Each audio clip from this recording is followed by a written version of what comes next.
As decisões informadas começam aqui. Apoie o jornalismo independente e garanta acesso aos artigos de opinião exclusiva. A verdade não tem preço, mas as notícias que dão forma aos seus hábitos de leitura, sim. Agora, com 20€ de desconto. Assine em observador.pt.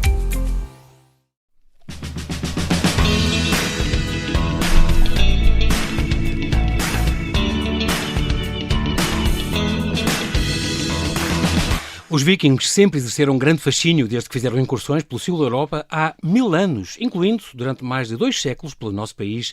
Nem sequer éramos um reino. Mas o que sabemos de facto dos vikings? Sabia que viking não é um povo, uma tribo ou uma civilização, mas uma atividade?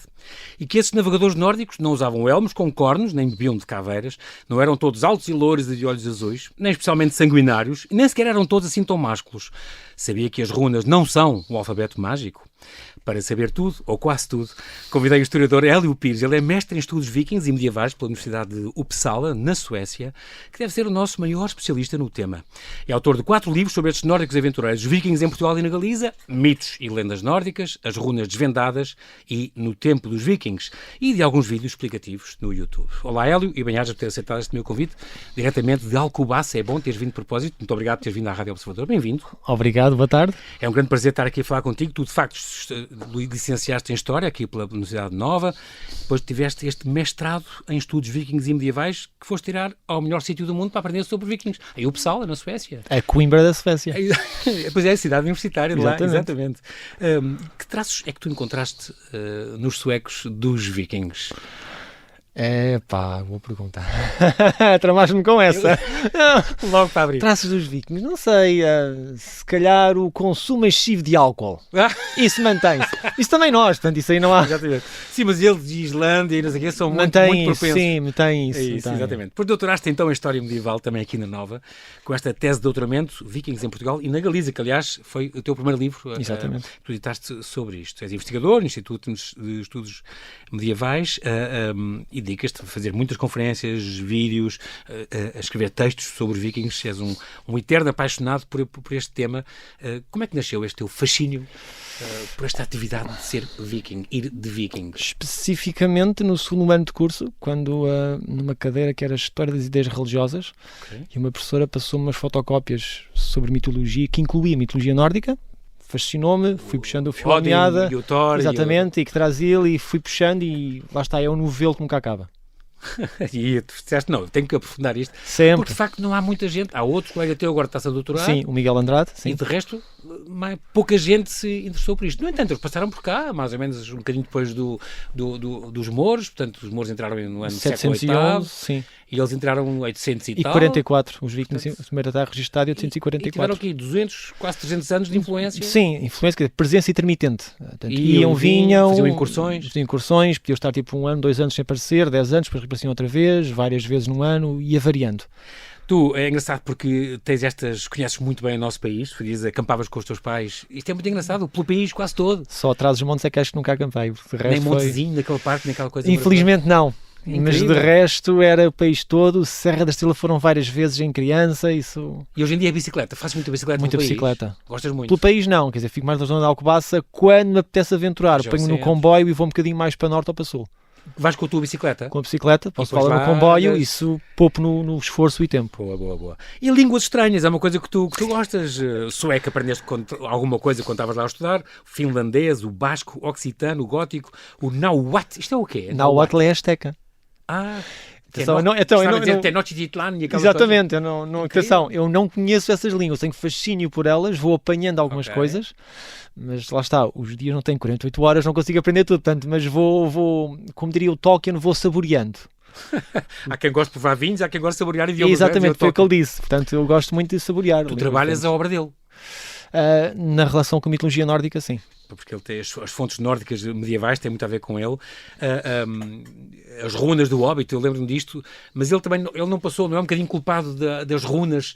Nós temos ideia que são coisas mágicas e quando não são alfabeto fonético. Exatamente. Normal. Não é culpado, porque a edição original do Hobbit, e isto mantém-se na edição inglesa e na espanhola e na catalã e na finlandesa. Tem mais de 100 anos? É de 1800 e não sei o quê, não? Não, 1900 e tal. Não tem 100 anos ainda. Já é século XX. as runas que aparecem no Hobbit são legíveis. É texto em inglês, mas escrito em runas. E tu consegues ler isso? Dá para ler, sim. Porque tu tens um livro que é desvendar as Sim, runas. dá para ler. Portanto, é só ir buscar runas inglesas antigas e Então consegue-se... não é copy-paste, Não é copy-paste. No caso da edição portuguesa do Hobbit, aí já é copy-paste, é inventado. Pronto. Mas é copy-paste da versão inglesa. as runas anglo-saxões, sim. Anglo-saxónicas, sim. Incrível. Muito bem, os seus temas são os vikings, a Escandinávia antiga e medieval, as runas e as aventuras do Loki, do Odin, do Thor. O que é que foi então esta era, ou esta idade viking? É porque nós temos esta ideia errada que eles eram um povo, uma civilização, uma etnia, uma tribo, mas não eram. Não eram. Era uma atividade. Era uma atividade, como disseste bem, uma atividade. Era algo que apenas alguns escandinavos faziam. Homens, algumas mulheres, não era a maior parte da sociedade, e tão era uma atividade que a partir de certo ponto os grupos vikings eram multiétnicos. Escandinavos, mas também bálticos, eslavos, finlandeses, francos, ingleses, porventura até ibéricos do que é hoje Portugal, que se juntaram a eles. Porque havia muitas pessoas que juntavam-se ao inimigo, não é? Podiam juntar-se se vissem que tinham ali melhores perspectivas de vida do que aquilo que tinham. E por isso é que eles conseguiram estabelecer-se na Normandia. Isso aí estabeleceram um bocadinho pela força. Mas depois urbanizavam, como tu dizes, não era só... Em alguns casos urbanizaram. Assim, Dublin, por exemplo, surgiu como base de pirática viking. E depois foram ficando e lá ficaram, que depois evoluiu para base comercial e hoje uma cidade. Como York ou como Kiev? York já existia, mas desenvolveu-se. Kiev já existia, mas desenvolveu-se também sob a alçada... À conta deles, sim. Portanto, eles vão desde a Islândia até às estepes da Ucrânia... Até ao Cáspio. Até ao Mar Cáspio. Impressionante. E os barcos deles eram como aqueles como nós imaginamos no... Flexíveis, com a cabeça... Há exemplares, por exemplo, o barco de Osborne, Noruega, sobreviveu 90% da madeira. Incrível. É inteiramente reconstruível. Há outros que não, tem muito menos, mas aquele está... Corresponde ao que a gente vê nas séries e... Corresponde. Isso aí a arqueologia experimental está bastante desenvolvida nesse aspecto. Há réplicas, que já se fez várias do século XIX e que navegaram o Atlântico, chegaram aos Estados Unidos. Incrível. E pronto, eles tinham esta colonização, conquista, exploração, comercialização, urbanização, como acontecia na Escandinávia, como agora dissemos, e não só, mudanças religiosas, unificação, centralização política, a monetização, também é engraçado, eles também participaram nisso, não foi? Acabar com as trocas diretas. O mundo escandinavo, quando começa a idade viking, funcionava muito trocas diretas e entregas de presentes, portanto, dar prioridades por uma questão de manter laços de lealdade, recompensas, pagamentos, etc. O uso de moeda era uma coisa muito rudimentar, mas isso evoluiu ao longo da idade viking. Conforme a Escandinávia europeiza-se, por contacto com o resto da Europa... Isto vão de 100, 200, 300 anos quase, exatamente, vão importando realidades que já existem na Europa continental, mas ainda não na Escandinávia. Ok. E, portanto, a monetização é um desses processos. Sim. Pouco a pouco generaliza-se o uso de moeda na Escandinávia. Falas das trocas, é irresistível falar das mulheres que foram raptadas em Santa Maria da Feira e depois foram devolvidas. O dono, o pai ou quem fosse, pagou o marido, pagou o resgate. Exatamente. E pagou em género. Isto era o quê? Boa pergunta, porque o normal era prata, ouro... Que era fácil de pesar. Exatamente, é uma troca relativamente fácil. Agora, um resgate naquele caso que era, se me falha a memória, uma pele de lobo, uma espada, várias camisas, lenços, quantidade de sal... 3 lenços, sal, uma vaca. Uma vaca! Extraordinário. Isso também diz muito dos mantimentos necessários para as viagens. Ok. Portanto, era necessário. Tinham ali mas alimentos. Isto está séria, na presença de representantes municipais. Exatamente. É incrível. É. E trocaram pelas mulheres, devolveram as mulheres que tinham raptado. Exatamente. E a complexidade do resgate sugere que terá havido ou intérpretes ou alguém que conhecia a língua de um dos lados. Okay. Porque um resgate dessa complexidade é muito difícil fazer só sem competências. É muito difícil. Ou era uma espécie de montre à la carte, portanto, tinham lá várias coisas, ele levava, alguém registava, ou exigia um regateio. Desenho uma vaca. Exatamente. Devia ser. Na areia, não é? Pronto. Mas o mais incrível é que estas fontes, o que se sabe, os sítios arqueológicos não há cá em Portugal, ainda não até há, o momento. infelizmente, sim. Mas há umas campanhas previstas, há qualquer coisa, não há para... Por exemplo, no Douro, eles tiveram de certeza uma base, como tu dizes, no ano 2025. Sim, tiveram de certeza. No ano 2025 houve uma base de certeza no Douro. 2015-16 houve uma de certeza. 2015-16. Agora, o problema é encontrar vestígios disso, porque estamos a falar de zonas densamente povoadas e cultivadas durante 1000 anos. Portanto, ou são os vestígios estão muito enterrados, ou então estão mais que remexidos e já desapareceram. Como eu digo sempre, o arqueólogo é aquele profissional que tem o futuro em ruínas. Exatamente. Exatamente. Mas de facto é giro ver esta... E depois esta descrição, por exemplo, deste resgate que eu falei, que é muito curioso. Isto é o ano 966. O resgate das mulheres, o documento é de 1026. O resgate está sido nesse ano um bocado antes. Pronto, e no dia 18 de agosto, vocês, há os registros. Há registros que são exatos. 1 de agosto, entraram em Lisboa no dia 1 de agosto. Exatamente. Ao meio-dia. Isso é um que entra no Rio Douro, que é em julho, e há um dia. Que avisa o califa. Exatamente, seria o Conde de Coimbra, em princípio. o Gonçalo Muniz, seria ele, A dizer, a avisar ao califa, olha, entraram vikings no Douro, portanto, cuidado com o caminho. ao meio-dia Do dia tal, exatamente. É extraordinário. Portanto, estamos a falar nesta era viking, porque o que se dizia era, como é aquelas runas, aquelas pedras com aqueles escritos em runas a dizer, o meu filho que foi de viking, morreu quando foi de viking. Ir de viking era ir na atividade. Uma atividade, de exploração. Ou foi exatamente. Como viam os navegadores portugueses. Correto, é uma boa analogia essa, porque do mesmo modo que houve um povo chamado navegadores, eram portugueses ou italianos ou espanhóis, nunca houve um povo chamado viking. Exatamente. É apenas uma parcela da sociedade que ia a atividades marítimas, e a mesma coisa é verdade para os vikings. Na segunda metade do século VIII até finais do século XI. Nem sequer havia Portugal ainda. Não. Era neste território, por onde eles passaram. O que é que ditou o final da era viking? Por que é que eles se extinguiram estas campanhas, digamos assim? Os processos históricos foram mudando, tanto a centralização do poder na Escandinávia, que começou a limitar-se, e por fim pôr fim às expedições mais descentralizadas e independentes. A própria cristianização, desenvolvimentos económicos, tudo isso retirou muito dos processos que incentivavam, motivavam a idade viking. Essa saída, sim. Eles eram dezenas de reinozinhos independentes que começaram a unificar-se. Há uma reconstrução que aponta para cerca de, chamamos assim, 50 países no que é hoje a Escandinávia. Incluindo a Noruega, Dinamarca, Suécia. Sim. E depois reuniram-se então nestes grandes países, digamos assim, e eles depois também, é como tu dizes, esta história não é feita de momentos, de repente, não, são processos. Ainda houve umas incursões e umas coisas, mas depois transformaram-se em cruzados. Sim, há uma continuidade são descendentes dos... Sim, também, e há uma continuidade de comportamentos entre os vikings e os cruzados. Portanto, as pilhagens, a violência mantém-se exatamente igual. O que muda é a ideologia por trás e algum comportamento associado. A motivação, digamos assim. A motivação, exatamente. Muito bem. A palavra viking, o nome viking, ainda hoje é discutível, tem a etimologia... A etimologia é discutível, ainda é muito discutível. Isso há várias hipóteses. Pode ser Vik de Bahia, Vik de Bahia, Riacho, ou pode ser da região de Viken, ou pode ser de uma palavra mais antiga, quer dizer acampamento. Isso ainda se discute muito isso. Não se nascia viking, nem se era viking porque os pais eram. Exatamente. Portanto, ia-se em viking. É extraordinário. Era uma atividade, não era uma raça. Homens ou mulheres, menos mulheres talvez. Menos mulheres, mais homens, sim. Mas há há referências a famílias inteiras viajarem com os vikings e há achados arqueológicos de mulheres guerreiras. Poucos, mas há. Okay. Portanto, seria uma coisa de minoria, mas existia. É a pergunta 14 do livro do... É o capítulo 14, exatamente, sim. Sobre as mulheres. E outro mito, não era um único grupo, eram vários grupos. Eram vários, altamente descentralizados, tanto assim que competiam entre eles e lutavam entre eles se fosse preciso. Chegavam a fazer incursões a outras bases deles. Aliás, uma das incursões rúnicas que refere à atividade viking está no sul do que é o sul da Suécia e refere a alguém que morreu em viking no norte, portanto, no que seria hoje a Noruega. As terras deles. Eram vikings uns para os outros, se fosse preciso. Muito bom. E, portanto, não tinham que ser exclusivamente nórdicos, como tu disseste, podiam ter vários dos Países Baixos, da atual Alemanha e tal. Como tu explicas também, a expansão portuguesa também não foi feita só com portugueses. Correto, os genoveses tivemos vários, italianos, juntavam-se. Em que é que eles acreditavam? Eles tinham muitas religiões? Ou esta coisa é o Odin, o Thor, o Loki, a Freya e estas sagas? E abrangiam estes povos todos? Tinham vários deuses.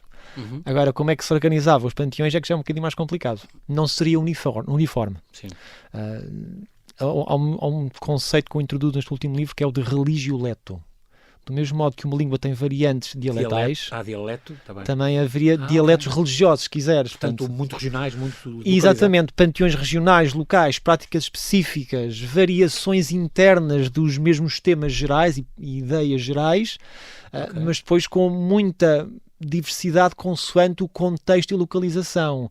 As práticas religiosas numa zona costeira com contactos comerciais seria muito mais eclética do que numa povoação isolada nas montanhas, por exemplo. Postos comerciais que recebiam gente de fora, incluindo missionários, integrariam mais facilmente elementos cristãos do que povoações isoladas mais no norte, no meio de uma montanha. Portanto, teria esta variabilidade religiosa. Sim. E atenção que o conceito de religião que nós temos hoje se lhes ia estranho. Que se saiba, eles não tinham palavra para religião. O mais próximo que se conhece é costume antigo.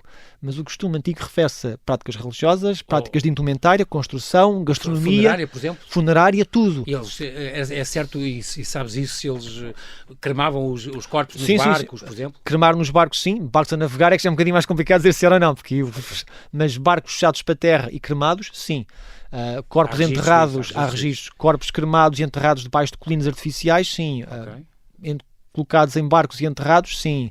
Até cremados e cinzas postas em barcos, também. Isso aí também variava muito, as práticas fúnebres. Este teu livro, saído na Zéfiro, Mitos e Lendas Nórdicas, saído há 5 anos, que fala da mitologia dos vikings e outros nórdicos, fala também das sagas, e Érico Vermelho, por exemplo, e há imensas sagas de Egil, Heimdall, Freya. As sagas é desta altura ou é já do século XIII, ou seja, um bocadinho posterior? É posterior, é. Mas faz parte da mitologia deles? Faz parte porque é o primeiro registro escrito que se tem em muitos casos. Mas é uma espécie de Lusíadas, não é? Uma espécie de poemas épicos com estes heróis que eles inventavam? Se pensarmos nos Lusíadas, é um bocadinho diferente porque também refere acontecimentos que seriam próximos, cronologicamente. Okay. Neste caso, não. Seriam os Lusíadas se eles se referissem só à primeira dinastia, por exemplo. Ok. Portanto, tem uma distância cronológica maior. As sagas são memória romanceada. É do século XIII olhar para o passado e a pensar isto aconteceu assim, segundo aquela lenda, aquela memória, e depois romanceia-se, e depois trabalha-se o texto com os interesses do autor. Claro. A historiografia nacionalista. Exatamente. Tem muito disso, tem muita destrução. Claro. Portanto, é sempre perigoso usar as sagas como fonte histórica por causa disso. Exato, e até tu falas nisso, nestes teus livros, a questão das fontes, porque as fontes também é escritas do lado de quem foi atacado. E por isso é sempre os pagãos, é sempre... Exatamente. E não há dos dois lados para fazer a comparação. Temos os lados das vítimas. Vistas pelos árabes, não é? Como exatamente, exatamente. Olhem, há outro lado da história. Exatamente. É muito engraçado, na Península Ibérica sabe-se que foi de 844 o primeiro ataque conhecido e ficaram cá, ou passaram por cá até 1055, se não me engano, segundo eu consegui ler dos teus livros. O que é que os fez sair? Quais eram as motivações deles? Eu ouvi dizer uma vez que era em busca do sal, mas isso não corresponde bem à verdade. Não. Embora o sal fosse importante na altura. Pudesse ser importante, sim, sem dúvida. Se decidiram um bem valioso, mas não o é isso motivo que motivaria pelo a serem frotas enormes. O motivo pelo qual eles navegariam no verão era porque é mais seguro navegar nessa altura. O mar é mais mais calmo, é mais navegável, mais seguro. E depois os motivos? Fama e fortuna? Fama e fortuna, essencialmente. Ah, é? Então sim. E missionação, se calhar? Missionação, não, porque não tinha uma religião com esse ímpeto. Está bem. Isso. E tivemos nós depois. Tivemos nós exatamente, depois com a expansão marítima. Falas da prata árabe, que era uma fonte muito importante. Nomeadamente no leste, grandes quantidades de prata islâmica de reinos do Médio Oriente, e por isso mesmo foram descendo, que são hoje os russos e ucranianos, para chegar à origem, ao Médio Oriente. Houve vikings que foram como comerciantes que estavam em Bagdade, disfarçados cristãos, para não pagar impostos. Incrível. Já na altura. Já na altura. Olha, e escravos também. Engraçado porque esta ligação que tu fazes aos eslavos e escravos, a raiz é a mesma? Sim, há uma relação. Não são palavras com sinónimas, mas há uma relação de origem, sim, porque durante muito tempo muitos dos escravos vendidos a leste eram eslavos. E mercenários também, os tais varangos? Mercenários também, os varangos, sim. Que eles também muitas vezes eram derrotados, e várias batalhas que aconteceram cá, e falam disso, os mercenários ao serviço da guarda imperial, os tais bizantina, sim, em Constantinopla.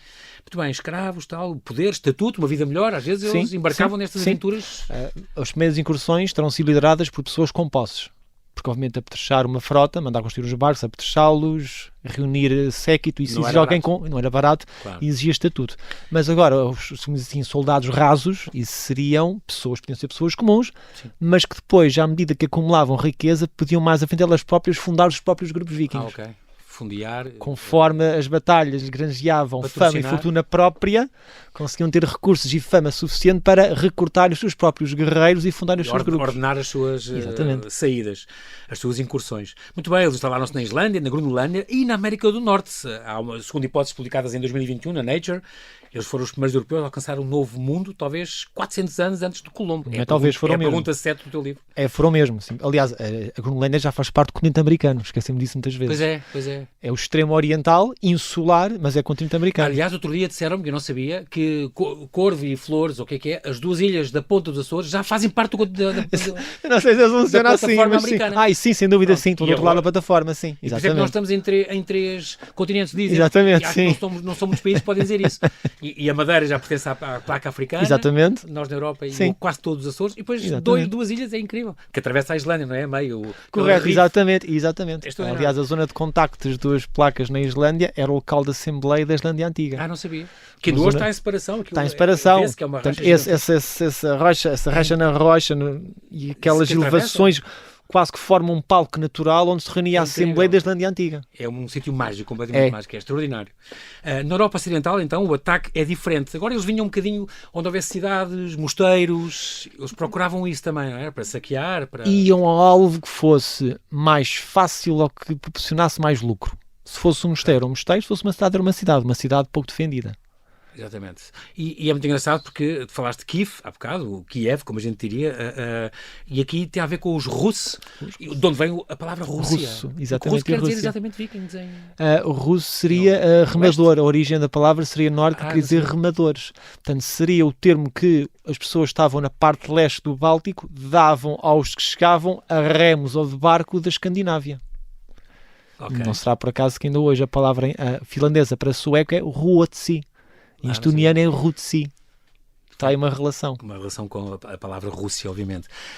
Então a expansão viking desceu do Atlântico, veio às costas da Península Ibérica, entrou pelo Mediterrâneo, teve algumas vezes passou Gibraltar, e Lisboa, por exemplo, foi atacada várias vezes, no século IX, no século X, como o Algarve, Silves, Portimão, o Porto, aquela zona de Coimbra. Ainda há uma aldeia ao norte de Coimbra, Lordemão, mas o porquê de se chamar assim como não há em Leão, mas isso Lordemão tem a ver com porque é uma o nome, etimologia sim, viking? porque o nome que davam aos vikings nas fontes medievais ibéricas é Lordemanus. Ok. Portanto, pode haver aí uma relação. Agora, o porquê não se percebe. Ou houve ali uma base e ficou a memória, ou fixaram-se lá cativos nórdicos, ou não se sabe. Não... Porque a malta é muito pequenina. É pequenina, uma vez mais solo, mais que remexido e utilizado. Portanto, se há algum vestígio está muito no fundo, ou então é complicadíssimo dizer porque é que foi. Porque também há uma aldeia em Leão. Em Leão, Lordemanos também. A mesma coisa, não é? A mesma coisa. Uma zona de fronteira, curiosamente. O que alimenta a hipótese de ter sido uma eventual fixação de cativos, uma zona perigosa que atraía pouca gente.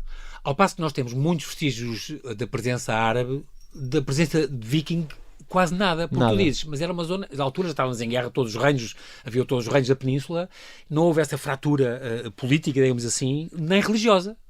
E por isso o impacto é muito limitado. É muito limitado. É uma zona que já era de conflito que continuou a ser depois deles. Quando muito há fontes escritas. Há fontes escritas e é só o que temos. Não há vestígio arqueológico, até ver pelo menos, da presença de vikings no que é hoje Portugal. Ou tem esperança de encontrar alguma coisa? A esperança última a morrer.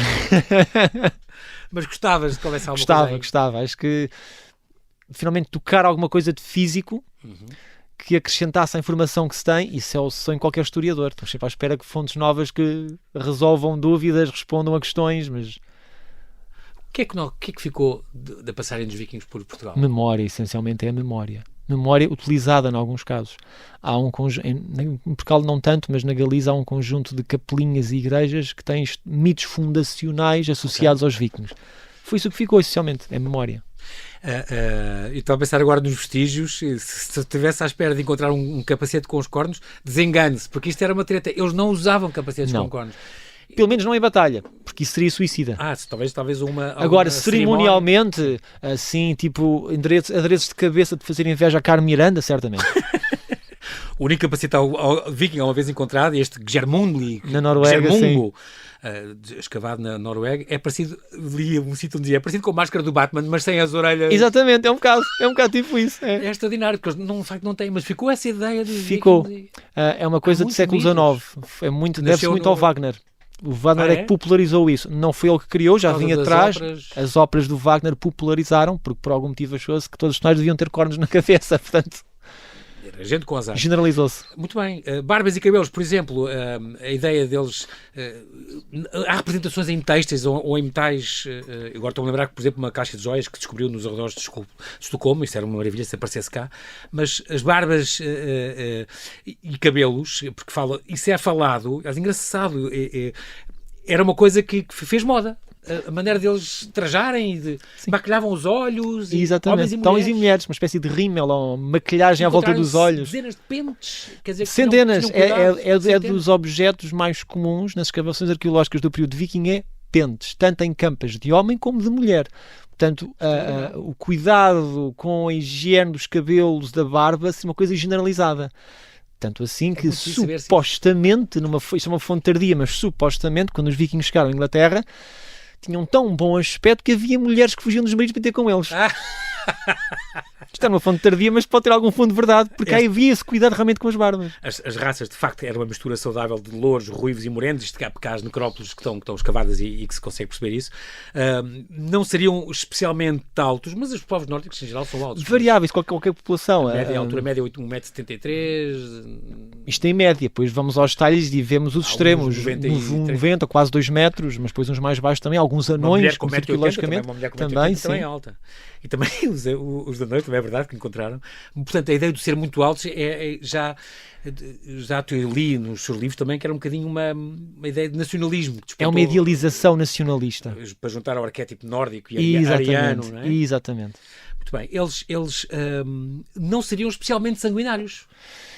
Mas é o mito que passa. É o mito que passa porque lá está, porque as fontes que temos são somente a perspectiva das vítimas e não da parte dos atacantes. Exatamente, o outro lado. Não seriam especialmente agressivos para a escala da época. Houve violadores fora do Há uma estudiosa que diz famosamente que não eram violadores notórios.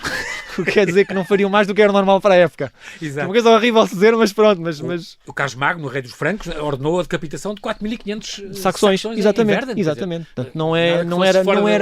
O problema aí é quem é que escreve as fontes que relata isso. Se é da parte dos agressores, para quem é sempre muito glorioso e justificado, se é da parte das vítimas, em qualquer ataque é tipo uma tragédia. E também há outro mito curioso que era que bebiam das caveiras, mas acho que isto foi um lapso de tradução. É um lapso de tradução. A poesia nórdica antiga é muito dada a metáforas e a perífrases. Okay. Portanto, e se forem lidas à letra, dá erros desses. Falava-se nos ramos curvos das caveiras, mas era dos animais. Era o corno de onde se via. As incursões, estamos aqui a falar... e também não seriam todos muito másculos. Há a história... Todos não, quer dizer, há histórias deles serem alguns muito efeminados e sim. O próprio Odin tem história. O Odin é um efeminado. Mas para eles era um deus? Era um deus, sem dúvida alguma. É um deus bastante complexo. Fazia coisas de mulher. Fazia coisas de mulher, exatamente. Também. Não só, mas também. Okay. O que é curioso pensarmos que ainda hoje o Odin é uma figura muito querida em alguns grupos de extrema-direita. Maltinha, vocês não estão a pensar bem no assunto. Isso não...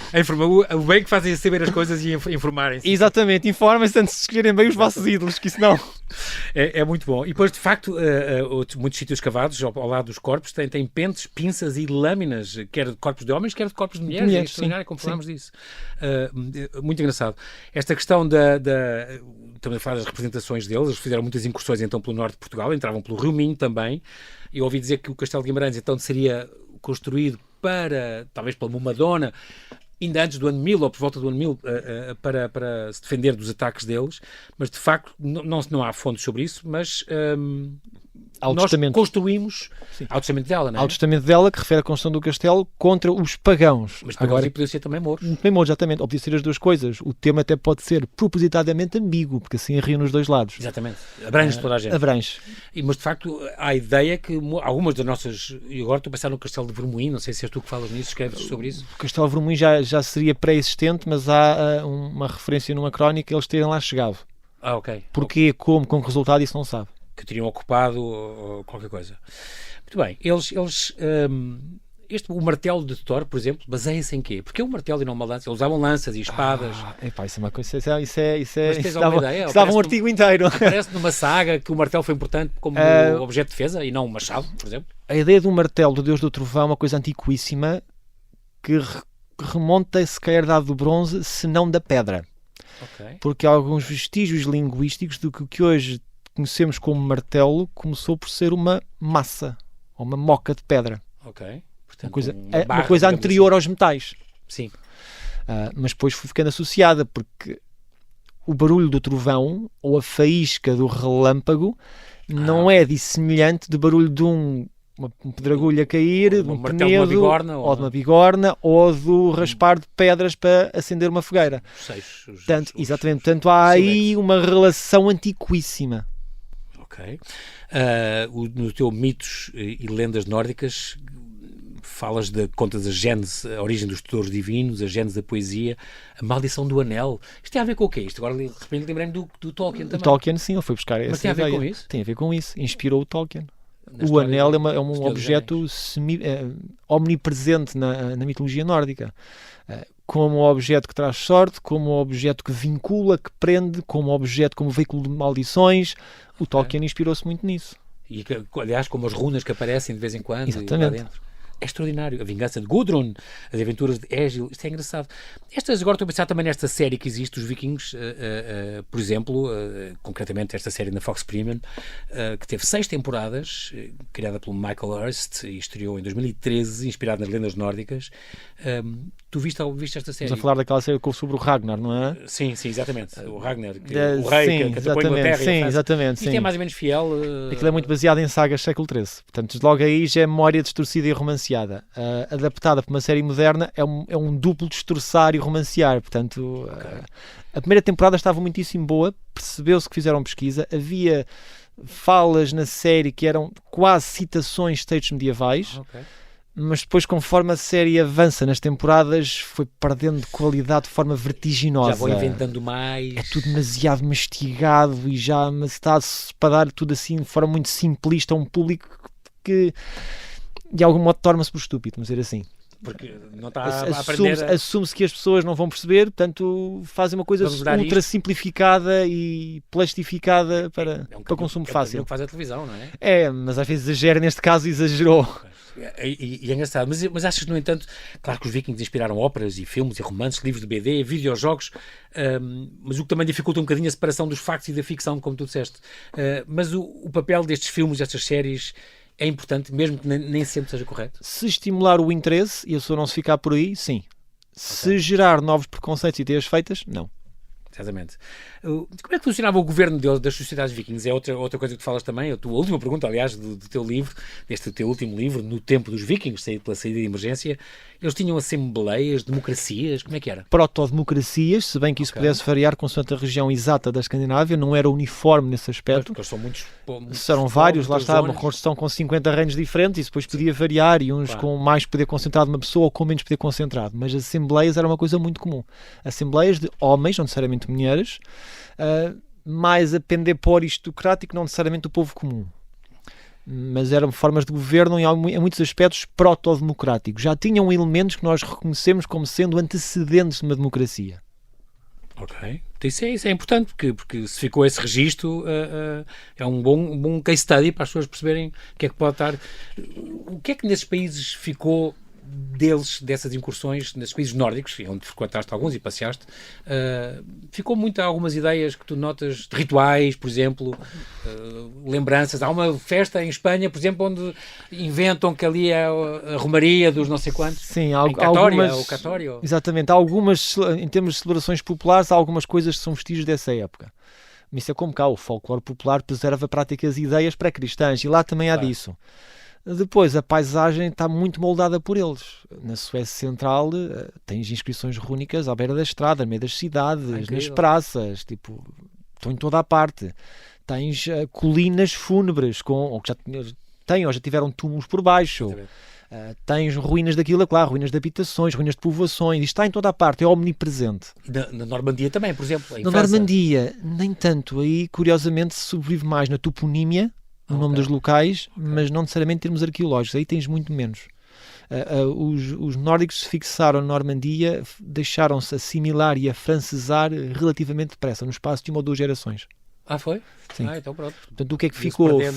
Perdeu-se a ligação, manteve-se a ligação, a memória da ligação à Escandinávia, mas no dia-a-dia desapareceu. O que é que ficou? Na parte física, o que ficou oficialmente foi algumas palavras específicas do dialeto francês normandício, onde hoje existe, toponímia, lá está, algumas... O occitano que tu gostas... O occitano é do sul, isso é do sul. O occitano é do sul.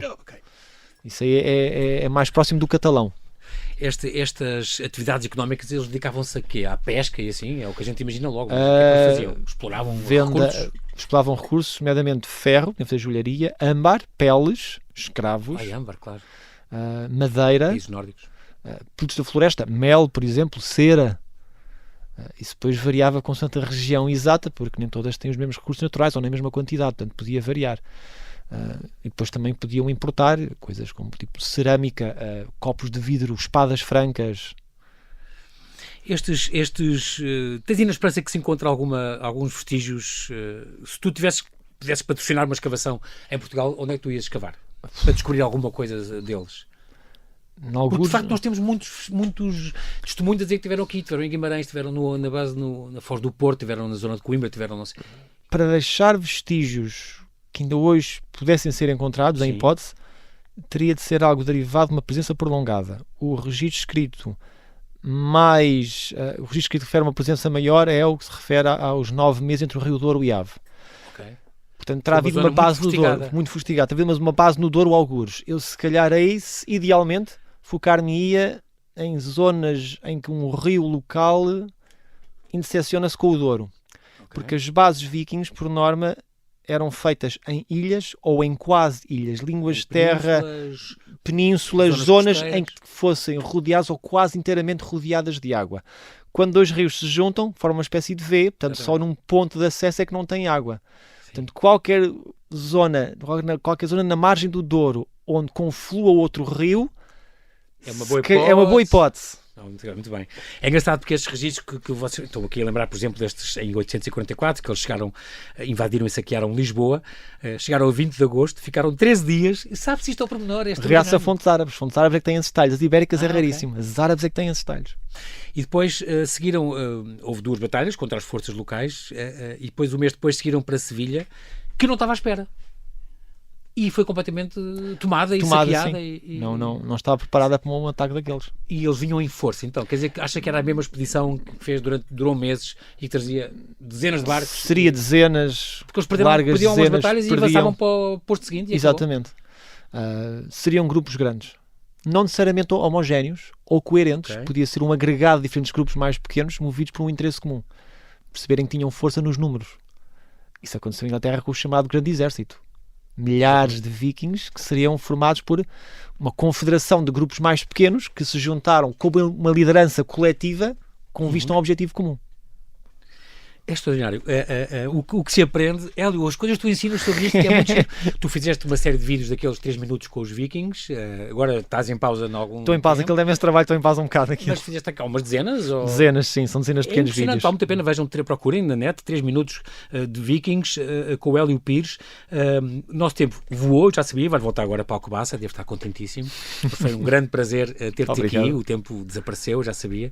Foi mais uma incursão pela Zona Sul. Agora pelo Hélio, este homem do lado de lá, completamente do lado deste povo que ia em viking, é extraordinário. E aprendemos muita coisa e desmistificámos, sobretudo, que é o mais importante, aproximarmos da verdade. Muito obrigado, Hélio Pires, por teres vindo. Obrigado pelo convite. E por teres dado esta lição extraordinária sobre, fica aqui esta dica, a saída de emergência, editou este No Tempo dos Vikings. Venha conhecer o mundo fascinante e misterioso dos vikings que moldaram a Europa, mas foram muito além dela, do Hélio Pires. Bem-ajas, Hélio, e até à próxima. Muito obrigado.